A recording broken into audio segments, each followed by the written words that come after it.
La consultation citoyenne organisée par l'Assemblée nationale sur le changement d'heure a recueilli plus de 2 millions de réponses, un record, plus de 80% pour y mettre fin, et une majorité pour opter pour l'heure d'été.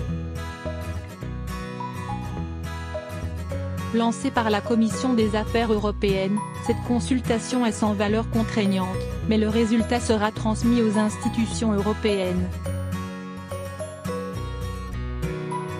En septembre 2018, la Commission européenne a proposé une nouvelle directive qui mettrait fin à ces changements impliquant d'avancer sa montre d'une heure en mars et de la reculer d'une heure en octobre, et qui permettrait aux États membres de choisir leur fuseau horaire.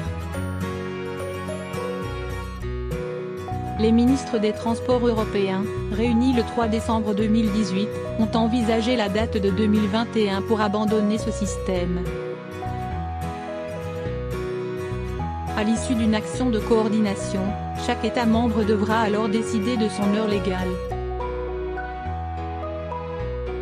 Il ressort de la consultation française que 83,71% des répondants sont pour mettre fin au changement d'heure 2 fois par an.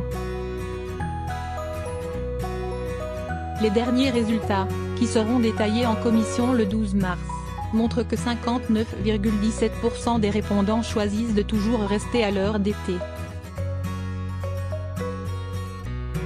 Si les résultats de cette consultation rentraient en vigueur, la France resterait donc à l'heure fixée à partir du 31 mars prochain, soit une heure de plus que l'heure à laquelle vous lisez ces lignes, à moins que vous ne les lisiez après cette date, ou depuis un autre fuseau horaire.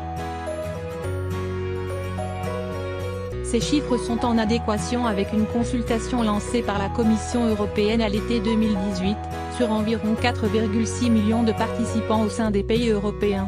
56% des votants, dont la France à 52%, étaient pour conserver l'heure d'été, contre 36% pour l'heure d'hiver. Les répondants du Portugal, Chypre et de la Pologne avaient une préférence pour l'heure d'été, la Finlande, le Danemark et les Pays-Bas pour l'heure d'hiver. Instauré initialement pour réaliser des économies d'énergie, le changement d'heure en été et en hiver dans l'UE, en vigueur en France depuis 1976, suscite de vives oppositions depuis des années. Ces détracteurs invoquent des effets négatifs sur le sommeil et la santé ou sur les accidents de la route, ainsi que l'absence de réelles économies d'énergie.